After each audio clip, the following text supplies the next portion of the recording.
आंचल से वस्तु क्षेत्र, भाषा और गहरी संवेदना का वैशिष्ट्य लेकर आए सुप्रसिद्ध कथाकार फणीश्वर रेणु का जन्म 1921 में बिहार के पूर्णिया जिले और ओराही हिंगना गांव में हुआ था। साहित्य जगत में रेणु ने कविता के माध्यम से प्रवेश किया, किंतु वे वस्तुतः पैदाइशी कथाकार थे। रेणु की औपन्यासिक कृतियां हैं मैला आंचल, प्रतिकथा, दीर्घ तपा, जुलूस एवं कितने चौराहे। ठेस कहानी ग्राम्य जीवन के प्रति सच्ची सहानुभूति लेकर रची गई एक विशिष्ट रचना है। जीवन की विविध समस्याओं और उनकी अनेक पहलुओं को बड़ी तन्मयता और मार्मिकता से उन्होंने उसमें वर्णित किया है। इस कहानी के पात्र प्रभावक और चरित्र दृष्टिपरक हैं। उनके चरित्र चित्रण की विशेषताएं हैं कि वे संकेतों द्वारा भी कभी कभी अपने पात्रों का चरित्र उद्घाटित करते हैं। लोक संस्कृति इस कहानी का केंद्र बिंदु है। भाषा, आचार विचार, स्थानीय जीवन पद्धति को रेणु ने सूक्ष्म अंतर्दृष्टि से परखा है और उसे सार्वजनीनता प्रदान करते हुए गहरी संवेदना के रस से सिक्त कर दिया है। खेती-बाड़ी के समय गांव के किसान सिरचन की गिनती नहीं करते। लोग उसको बेकार ही नहीं, बेघर समझते हैं। इसलिए खेत खलिहान मजदूरी के लिए कोई नहीं बुलाने जाता। सिरचन को क्या होगा उसको बुलाकर? दूसरे मजदूर खेत पहुंचकर 1/3 काम कर चुकेंगे, तब कहीं सिरचन राय हाथ में खुरपी डुलाता हुआ दिखाई पड़ेगा, पगडंडी पर तोल तोल कर पाँव रखता हुआ धीरे धीरे। मुफ्त में मजदूरी देनी हो तो और बात है। आज सिरचन को मुफ्तखोर, कामचोर या चटोर कह ले कोई। एक समय था जबकि उसकी मड़ैया के पास बड़े बड़े बाबू लोगों की सवारियां बंधी रहती थी। उसे लोग पूछते ही नहीं थे, उसकी खुशामद भी करते थे। अरे सिरचन भाई, अब तो तुम्हारे ही हाथ में ये कारीगरी रह गई है कि सारे इलाके में एक दिन भी समय निकाल कर चलो। कल बड़े भैया की चिट्ठी आई है शहर से, सिरचन से एक जोड़ा चिक बनवा कर भेज दो। मुझे याद है, मेरी माँ जब कभी सिरचन को बुलाने के लिए कहती, मैं पहले ही पूछ लेता भोग क्या क्या लगेगा। माँ हंसकर कहती, जा जा, बेचारा मेरे काम में पूजा भोग की बात नहीं उठाता कभी।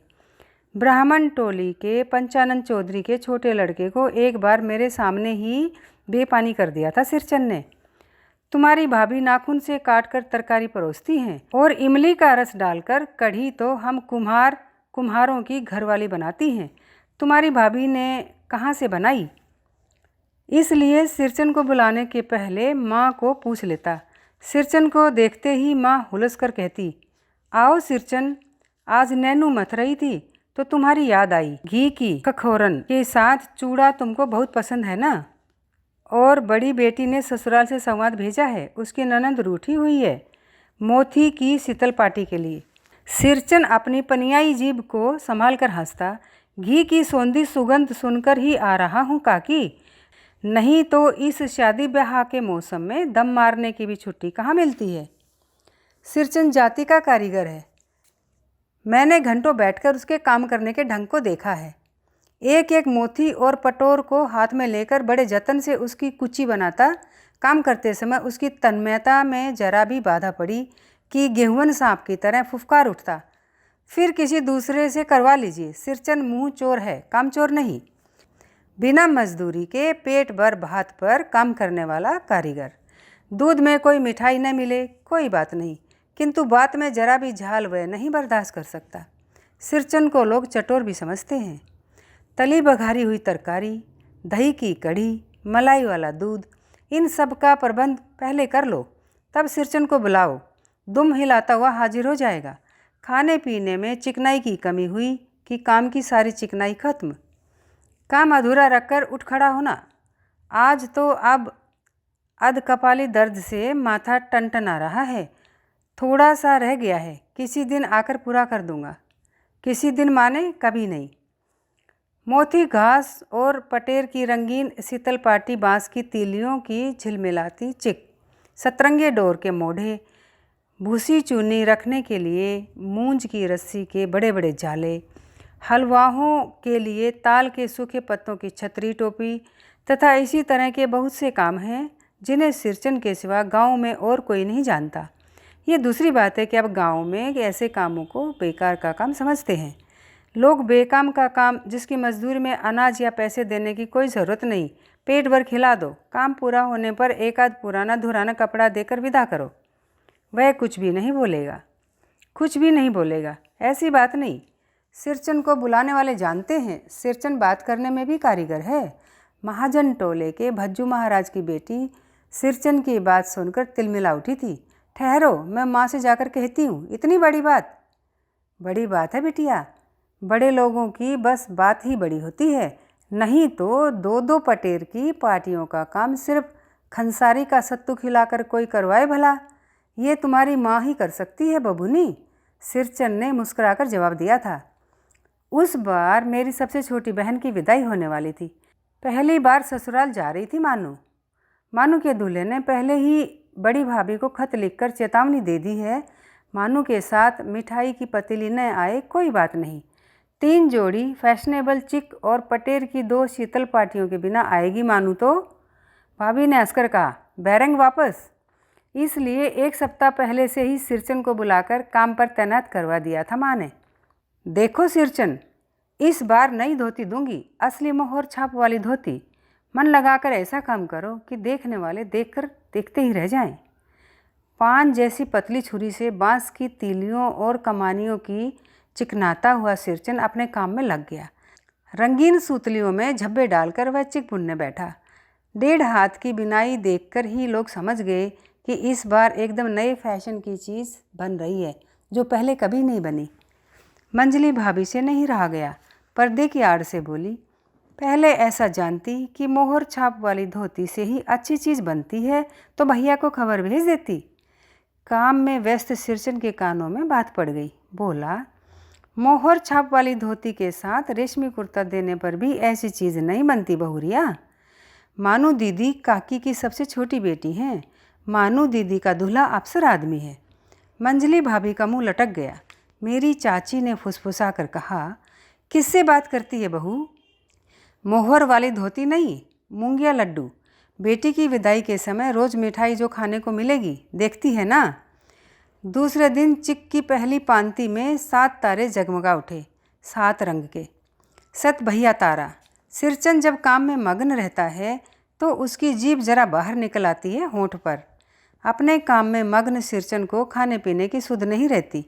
चिक पर सूतली के फंदे डालकर उसने पास पड़े सूप पर निगाह डाली। चिवरा और गुड़ का एक सूखा ढेला। मैंने लक्ष्य किया, सिरचन की नाक के पास 2 रेखाएं उभर आई। मैं दौड़कर माँ के पास गया। माँ, आज सिरचन को कलेवा किसने दिया है? सिर्फ चिवरा और गुड़। माँ रसोई घर के अंदर पकवान आदि बनाने में व्यस्त थी। बोली, मैं अकेली कहाँ कहाँ क्या क्या देखूँ? अरे मंजली, सिरचन को बूंदियाँ क्यों नहीं देती? बूंदिया मैं नहीं खाता काकी। सिरचन के मुंह में चिवरा भरा हुआ था। गुड़ का ढेला सूप में एक किनारे पर पड़ा रहा, अछूता। माँ की बोली सुनते ही मंजली भाभी की भौहें तन गई। मुट्ठी भर बूंदियाँ सूप में फेंक कर चली गई। सिरचन ने पानी पीकर कहा, मंजली बहुरानी, अपने मैके से आई हुई मिठाई भी इसी तरह हाथ खोलकर बांटती हैं क्या? बस मंजली भाभी अपने कमरे में बैठकर रोने लगी। चाची ने माँ के पास जाकर लगाया। छोटी जाति के आदमी का मुंह भी छोटा होता है, मुंह लगाने से सिर पर चढ़ेगा ही। किसी की नेहर ससुराल की बात क्यों करेगा वह? मंजली भाभी माँ की दुलारी बहू है। माँ तमक कर बाहर आई। तुम काम करने आए हो, अपना काम करो, बहुओं से बदकुटी करने की क्या ज़रूरत है? जिस चीज़ की ज़रूरत हो मुझसे कहो। सिरचन का मुंह लाल हो गया। उसने कोई जवाब नहीं दिया। बांस के टंगे हुए अधूरे चिक में फंदे डालने लगा। मानू पान सजाकर बाहर बैठक खाने में भेज रही थी। चुपके से पान का बीड़ा सिरचन को देती हुई बोली, इधर उधर देखकर, सिरचन दादा, काम काज का घर, 5 तरह के लोग 5 किस्म की बात करेंगे, तुम किसी की बात पर कान मत दो। सिरचन ने मुस्कुराकर पान का बीड़ा मुंह में ले लिया। चाची अपने कमरे से निकल रही थी। सिरचन को पान खाते देखकर अवाक हो गई। सिरचन ने चाची को अपनी ओर अचरज से घूरते देखकर कहा, छोटी चाची, जरा अपनी डिबिया का गमकोवा जर्दा तो खिलाना, बहुत दिन हुए। चाची कई कारणों से जली भुनी रहती थी सिरचन से। गुस्सा उतारने का ऐसा मौका फिर नहीं मिल सकता। झनकती हुई बोली, मस्करी करता है, तुम्हारी बड़ी हुई जीभ में आग लगे। घर में भी पान और गमकोवा जर्दा खाते हो, चटोर कहीं के। मेरा कलेजा धड़क उठा। यत परो नास्ती। बस सिरचन की उंगलियों में सूतली के फंदे पड़ गए। मानो कुछ देर तक वह चुपचाप बैठा पान को मुंह में घुलाता रहा। फिर अचानक उठकर पिछवाड़े थूक आया। अपनी छुरी, हंसिया वगैरह समय संभाल कर झोले में रखे। टंगी हुई अधूरी चिक पर एक निगाह डाली और हनहनाता हुआ आंगन से बाहर निकल गया। चाची बड़बड़ाई, अरे बाप रे बाप, इतनी तेजी! कोई मुफ्त में तो काम नहीं करता था। 8 रुपये में मोहर छाप वाली धोती आती है। इस मुंह झोंसे के न मुंह में लगाम है न आँख में शील। पैसा खर्च करने पर सैकड़ों चिकें मिलेंगी। बातर टोली की औरतें सिर पर गट्ठर लेकर गली गली मारी फिरती हैं। मानू कुछ नहीं बोली, चुपचाप अधूरी चिक को देखती रही। सातों तारे मंद पड़ गए। माँ बोली, जाने दो बेटी, जी छोटा मत कर मानू, मेले से खरीद कर भेज दूंगी। मानू को याद आई, विवाह में सिरचन के हाथ की शीतल पाटी दी थी माँ ने।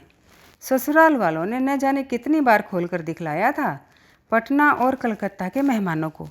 उठकर बड़ी भाभी के कमरे में चली गई। मैं सिरचन को मनाने गया। देखा एक फटी हुई शीतल पाटी पर लेटकर कुछ सोच रहा है।